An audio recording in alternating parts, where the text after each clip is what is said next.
Hello and welcome to round 4 of the FIA World Endurance Championship, the 2024 24 Hours of Le Mans.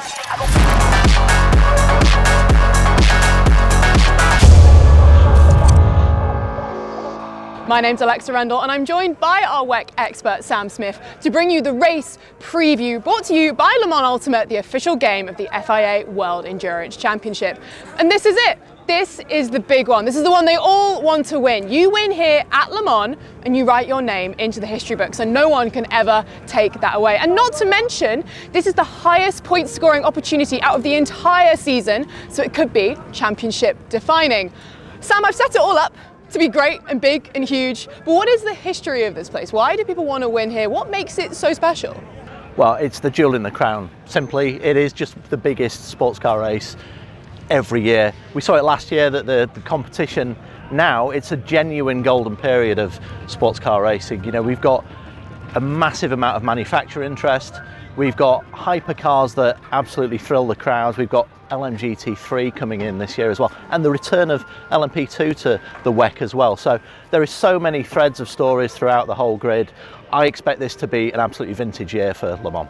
And actually, looking ahead to this race weekend, before we get into anything else, we've got a bit of a spicy weather forecast ahead of us. Well, a few drops falling as we speak here. I mean, it's always an element of Le Mans in terms of actually getting the challenge of the elements correct.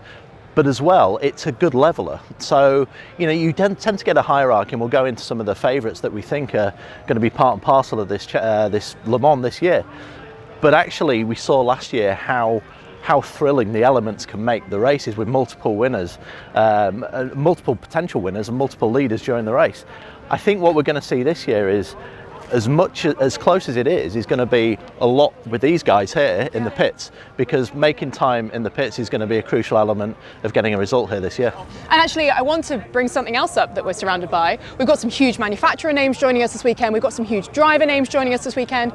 Can you drop a few in to maybe pique some interest? Well, there's all the usuals, all the champions, all the multiple champions, all the the winners of Le Mans. Sebastian Buemi is going for his 5th Le Mans victory with the number 8 Toyota.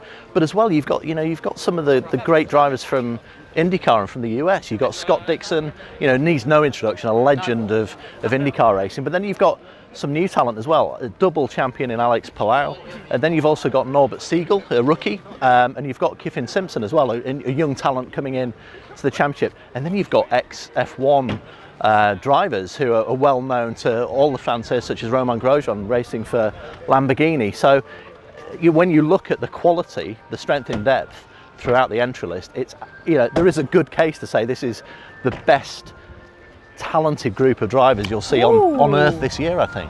I like that, that's a big statement to drop in there. Well, how about, for our preview, we start with our LMGT3 cars. We've just walked through, I think, what's almost the entire field.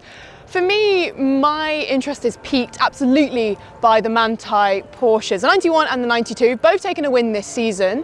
What are their chances looking like heading into this weekend? Well, I think overall they're good. Great team. The drivers have all gelled well together. They got 2 victories so far from the 3 rounds and a couple of pole positions. We saw in Spa how close it was in that category. There's 3 different leaders going to the last lap, and the EMA car finally got the big result that they'd sort of threatened to achieve. The test day didn't go absolutely perfectly for those guys. They were slightly off the pace, but they're still learning. They're still learning about Le Mans, and it's an ever-evolving project with the practice sessions and the tests that they do before they go for the qualifying times and then prepare for the race. But Porsche in GT have had multiple victories here at this place before, and I expect them to be right in the conversation come Sunday afternoon. Well, another team I expect to see in the conversation is Team WRT with those BMW LMGT3s. Really, really strong driver pairings in each of the cars. They had a bit of a disaster at their home race in Spa, ultimately through no fault of their own. And of course, we have to mention Valentino Rossi racing at Le Mans in the 24-hour for the first time, but it's not his first time here at the Circuit de la Sarthe. No, that was last year. He did all right, didn't he? He did all right last year. Maybe he won. Winning the Road to Le Mans race. So, he's going to be an extra box office attraction to all those people we talked about previously, and a great story. But yeah, they're still hurting from Spa. You know, it's their home race, and they, through no fault of their own, they had 2 accidents which ended their races. And you know, you saw the look of disappointment on Valentino's face, but he knows this place now. It'll be his first time in the WEC here, but he's shown so far how impressive he is on learning all the nuances of the category and the racing and gelling with his teammates Ahmed Al-Hati and Maxime Martin. So yeah, I mean, they have proved so far that they could be right in the mix come Sunday as well. I think another interesting point has to be the Lamborghinis, and particularly the Iron Dames, one of the most experienced crews now around this circuit. They've had so much bad luck of late. I don't think their results from this season really show their performance, their speed. I'm hoping they can turn it around for this weekend, because what a story it would be if they do. Well, you know, they've shown that they're on the cusp of a big result. They're learning more about that Lamborghini. You know, unfortunately, Dorian Pan won't be here this weekend. We all wish Dorian. Get well soon, Dory. Yeah, I mean, in terms of what they've got, you know, Sarah Bovey, Michelle Gatting, and Rahel Frey, I think they're as a unit. You know, they've not lost anything because Rahel's got so much experience. Yeah. You know, Dorian's a crowd favourite, of course, here in France. But still, I think that, you know, if they just run their own race and they get in the groove, they've proved time and time again, particularly in Bahrain last year, that they can do it. So yeah, I expect them again to be in that come Sunday morning, that sort of top 3 or 4 and challenging for a potential big result. And actually the Iron Lynx car getting a podium last time out as well, can't brush over that. It's proving that this field is so competitive, and I've written in my notes, well, everyone else, because I don't even know who to pick out from that line. You've got Mustangs now, the Ford versus Ferrari fight returning to Le Mans. McLaren are back at Le Mans. Who else should we be looking out for this weekend? Well, 2 manufacturers in particular have kind of piqued my interest a bit, Aston Martin and Corvette. You know, the heart of racing car, Ian James, Alex Riberas and Daniel Mancinelli, they've just got some momentum. You know, they're a really strong Qatar, and they've always kind of been there. And I think the Aston will suit Le Mans over race distance. Corvette, the TF Sport guys running 2 cars there. You know, Sebastian Boe was really quick, strong in that test day. Impressive. You know, he set the time. They've got Charlie Eastwood and Daniel Juncadella. Corvette going for their 10th category victory here at La Sarthe. So I think, looking at it, I wouldn't call them favourites, because you know, you're putting so many teams and so many manufacturers into the mix. But I think ultimately over race distance, Aston through Heart of Racing and the TF Sport Corvettes will be right there. We've just walked past them all. We have to move on and talk about our LMP2s, because, well, it's been a while since I've said that. What are the LMP2s doing here this weekend? Who do we need to know about? What are the big storylines, Sam? Well, it's great to have them back in the WEC, isn't it? LMP2's given so many great races here in the past. It's essentially a privateer category. It's spec chassis, so the Orica 07 fills out the entire field. Goodyear tyres. You know, there's a real equalisation throughout that field. A natural sort of competition flows from it. I mean, it's a bit of a cliche, but you know, you can rewind and see last year's preview and we'll be saying anybody could win LMP2. I actually think this year it's a bit narrower. I think there'll be a bit more of a group at the front that will sort of just naturally, through a combination of their drivers and the experience of the teams, will actually come to the fore should the conditions be reasonably consistent. Well, the one I want to start with is last year winners into Europol competition. I was actually just looking for them behind me, and it looks like we've got every other car apart from the one I want to talk about. Yeah, it looks like a canary, easy to see. You can't miss it. They were pretty impressive last year, frankly. The small private Polish team coming out of nowhere, they're going that way. We're about to lose our ankles to the cool racing car. Do you think they're just looking for some attention? Is that what this is about? Actually, talking of this car I would actually single out Ritomo Miata and Malte Jakobsen, highly rated Peugeot. That's true. Young gun who's done wondrous things in the European Le Mans series. I see them as being part of that group that I mentioned at the front. So yeah, they'll certainly be in the mix, I think. Back on track after that tangent, let's talk into Europol, because only one driver the same this year. It's a really big ask of them for them to do the double. Yeah, it is. You know, I think defending their title is going to be super tough. But last year we didn't even mention them, I don't think, in terms of being potential race winners. You know, Jakub Śmiechowski is in there this year. 2 new drivers in Vlad Lomko and Clement Novalak, who's been really strong in the European Le Mans Series and Junior Single-Seater Series.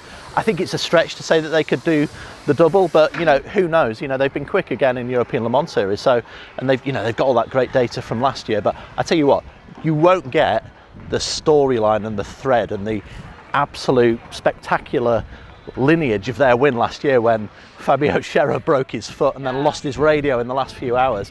You know, that won't happen again. That was unique. Actually, coming into this weekend, we've got 15 cars from the European Le Mans Series, our Asian Le Mans Series champions, and the one team I've heard their name, well, being mentioned a lot is Algarve Pro Racing, a really, really experienced team in LMP2. I think that's certainly one to watch out for. And one of their drivers, of course, coming from the number 33 Corvette Racing, that not only won Le Mans last year, but also were our LMGT World Champions. They're now all in separate cars. Yeah. What a storyline to be following. It's a good one, isn't it? Because they've all split into LMP2 teams. Nicky Katzberg, not in this car, but in the sister car. Oh, almost got it. For Algarve. And then we've got, you know, AF Corsa have got Nicolas Varoni, who's with Ben Barnicoat, and Francois Perrault, super strong trio of drivers there, and certainly in that group, I think that's going to challenge for at least a podium, if not the victory as well. And don't forget they're in Pro-Am as well. We'll come to that in a second. And then obviously you've got Varoni, and then you've got Ben Keating in this number 23 United Autosports One of the best bronzes in the world. Yeah, he's pairing up with another Ben, with Ben Hanley, a very experienced driver here at Le Mans. And then you've got Philippe Albuquerque, who's won pretty much everything in global sports car competition and super experienced. So you have to put them in the favourites group at the front of the LMP2 field. And despite being Pro-Am, it's probably not unfair to expect those two cars to be challenging for the overall win. Can you just explain to anyone watching Le Mans maybe for the first time, what's the difference between the Pro-Am and the Pro cars in LMP2? Yeah, it's pretty simple. So the Pro cars will have to have a silver driver in their makeup, and the Pro-Ams have a bronze driver. So for instance, Francois Perrault is a bronze driver. So yeah, I mean, it's a nice little sort of category and division within the division. So it's going to be competitive this year. Yeah, and it really rewards the gentleman drivers, let's call them, sporting drivers, and they love it. You know, they love going home with a trophy and a bit of glory at the end of it all. And we've just arrived, just in time, to our top class, the Hypercars. What a spread we have this year. Looking at the number 99 Proton competition car behind us, looking absolutely stunning in that new livery. But I want to start off with Porsche Penske Motorsport, our current championship leaders in the number 6. Yeah. They look really strong heading into this weekend. They do. You know, Porsche have got 3 things right. They've got a really quick car. We know that. They've got reliability, which they didn't have last season, and they've got strength in depth. You know, they've got 6 cars. So just numbers-wise, they're in a very, very good position. So, you know, if you're talking about favourites for the hypercar category, I think Porsche are just nudging into there because of that strength in depth of numbers. You know, you mentioned the Proton car, which was super strong at Spa. Jota won with the number 12 car as well, and what a great story with Proton as well. You know, 30 years on from when the Dower car won with exactly the same livery. So there's a nice little sort of square in the circle there for Porsche. Maybe looking for a good luck charm, perhaps. Let's talk the 51. It was not the car that we expected to win Le Mans last year, and yet it did it in style, quite frankly. There's big questions about whether or not Ferrari can also do the double. Yeah, I mean, it's a big ask. You know, winning back-to-back Le Mans, I was going to say it doesn't often happen, but it has in recent years through the way that sports car racing has been. But I think Ferrari are sort of talking down their chances a little bit, which is their prerogative. But we know they've learnt so much in the last calendar year. After that victory, they've not got a victory, which seems amazing. Yeah. A WEC win. You know, they had their self-inflicted issues at Imola. They were really unlucky at Spa. You know, that should have been their win at Spa before the red flag came. They're going to be strong. They've got consistency with their drivers, and they've got a whole load of data from last year to look at. So, yeah, I mean, you know, when we talk about favourites, I just think Porsche are just slightly ahead, but I think Ferrari aren't too far behind, and they've got the know-how now of how to win Le Mans.